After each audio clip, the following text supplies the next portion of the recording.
resilience, communicate authentically, and experience success no matter your current circumstances.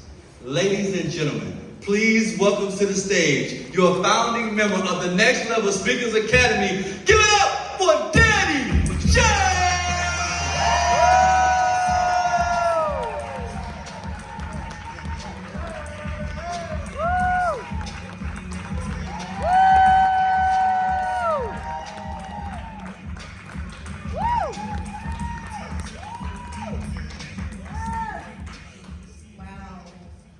Yo, it's been a long year. I haven't been on stage in a while, so please, I know you're family, and I just need to feel this energy, so thank you so much for being here.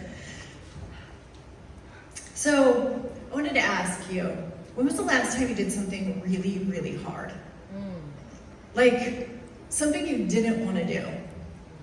For me, it was last week. Something about me is that I really hate the cold, and I hate cold water. Like, despise it. In fact, I've told my boyfriend if he even so much as splashes water on me in the pool, I will divorce him. We're not even married. So I hate cold water so much. And I did something really smart. I signed up for a Wim Hof method class. Yeah, some of you know what that is, and if you don't know what Wim Hof method is, Wim Hof is known as the Iceman. So he has gotten tons of awards and accolades for being able to do stuff like cold stuff. He's like hiked Mount Everest with no shirt on, and he sat in ice water for hours. So world record ice guy. And so I signed up for this class. I don't know why.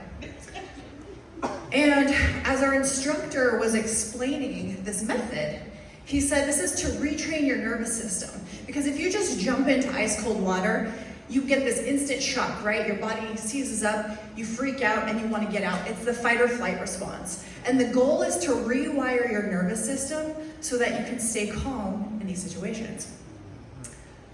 Well, as he was explaining this nervous system response, it occurred to me why I hate cold water so much.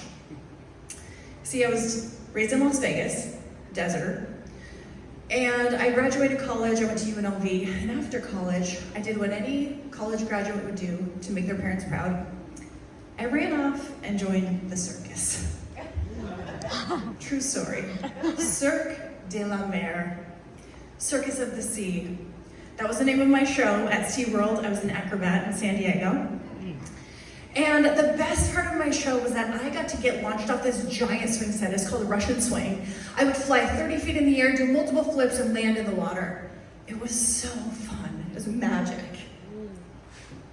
But the not so fun part of the show was that wasn't like the climate-controlled water, and I didn't get to go with Lake Shamu or the dolphins. We were in the Mission Bay. So we were in the Pacific Ocean, cold water. Yeah. And the reason I tolerated the cold water, because I was living my dream. I got to get paid to fly. So I was having a blast. And one morning, during my show, I got out of bed and fell to the floor. My legs were in a lot of pain and they started to not be able to move. So I was rushed to the hospital. Of course, on the way, I called my boss. I said, I'll be there tomorrow. I was so dedicated. There was no way I could figure this little injury was going to keep me out. And after about 3 days in the hospital, a doctor came to me and she said, Danny, you have an infection in your lower back and you're not going to be able to perform again. We're not sure you're going to walk again. And you're lucky to be alive. So in an instant, my dreams were crushed. And that epiphany, while I was sitting there in this Wim Hof class, made me realize why I hated cold water. Because I associated losing my dreams, my acrobatic dreams, with that ice cold water. And I didn't have any reason to push myself through that kind of discomfort anymore. So I've long since, obviously you can tell, figured out how to walk. And even though I've gotten this far, getting ready to get in that ice water, my anxiety was at an all-time high. I counted down 3, 2, one, squatted down, closed my eyes, and I instantly regretted being there. And I was just about to jump out. I was like, I don't need to prove anything. And the instructor comes over and just says, sit in this. You've got this. He said, you're here right now. This water isn't doing anything to hurt you. It's just water. It doesn't have an agenda. It's not trying to hurt you. It's just being water. And you're just being a human who's not used to it. And he said, you can't change it. You can't change this cold water. You can change your perspective. So after 2.5 minutes, my brain, the protesting, the fighting in my head finally stopped. And after 3.5 minutes, I finally felt calm, surrendered, and peace. And I'll tell you, I never was going to do this stupid ice bath thing. In fact, about a month, maybe 2 months ago, I did an entire podcast episode on how stupid this trend is. And the reason it's so dumb is because these influencers are out there talking about these ice baths and talking about resilience. And they're like, you can do hard things and make yourself do something hard. If you take a cold shower in the morning, that's the hardest thing you do all day, and the rest of the day is easy. And I'm like, yo, I have real life hard things. Like, life is hard. I've been through hard stuff. A cold shower is not my definition of hard things, right? I had a teenage pregnancy, gave my daughter up for adoption. I was paralyzed. I've been through multiple bankruptcies. My husband had an affair. I went through a divorce. I've lost friends and family. I've lost business partners. And just in the last year, I lost my mom to cancer and was robbed 3 times within 8 months. So I didn't need a stupid ice bath to prove that I was resilient. We've all been through hard things, right? We all went through the pandemic. I want you to look at your neighbor and say, I've been through some hard things. And turn to your other neighbor and say, I know you've been through hard things too. Look, as speakers, a lot of us have a story. And as speakers, a lot of us are hired to speak on resilience and leadership. And to me, leadership is the ability to influence others, or resilience is the ability to influence or lead yourself through hard things. And the definition of resilience is to be able to withstand or recover quickly from difficulties. And so often we think that because we've been through hard things before, that somehow, I don't know, hard things don't happen to us anymore, and they just do.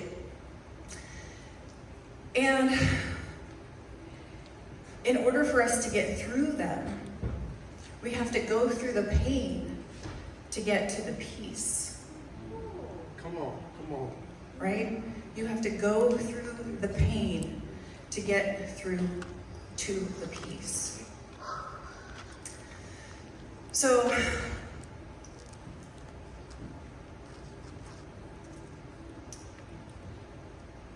I really hate when people say things like, you need to get over it, right? I don't think that we get over things. In fact, there's a lot of things in life I don't think we can ever get over. But there are ways we can get through things. And I believe that there's some steps to help us get through and things that have helped me get through to become more resilient. And that's a gift that I want to leave with you. And the gift is actually an acronym. So G stands for grieve. A lot of times when we talk about grieving, we think of death, but grief is not only grieving death, sometimes it's just grieving the person we were or the life that we thought we were going to have or something that was supposed to happen. Come on. Right? We're grieving so many things, and we have to allow that grief and get through it. And grief doesn't have a timeline, but it does take time to process. The I is insights. So insights is, what are the lessons you've learned from this hardship? Now, I don't believe anymore that things all happen for a reason, because I think some things just don't make sense. They never seem to make sense. But I do believe that we can create meaning out of them. I lost one of my best friends when she was 20 years old. I don't think there's a reason for that. but her life had meaning to me and I made meaning of it. And I made sure that I'm not gonna waste any time here.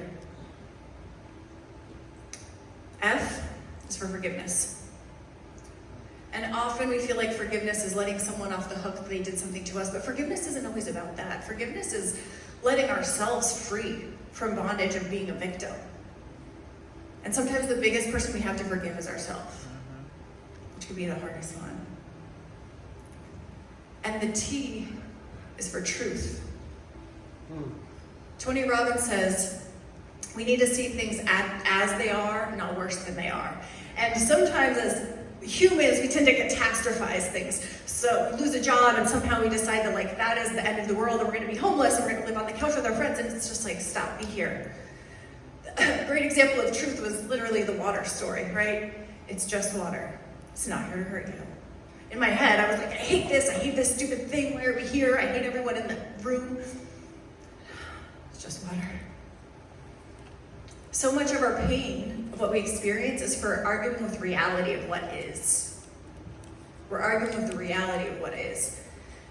And what would it look like if we just sat with what is? And we're there with it. So, as speakers, as leaders, thought leaders, influencers, y'all have a burden to carry. You are helping others, you're teaching other people how to be resilient, how to be strong. And we need to make sure that we have the tools to keep going forward ourselves. So when life hands you more stuff, which it will, you got three options, three choices. One, you can collapse like sand and crumble. Two, you can let it harden you, become like a rock, and probably hurt other people on the way out. Or three, you can become resilient like rubber and bounce back. So people need you. They need your story. They need your light. So I want to encourage you to become more resilient, to push through the pain, to get to the peace, and bounce back.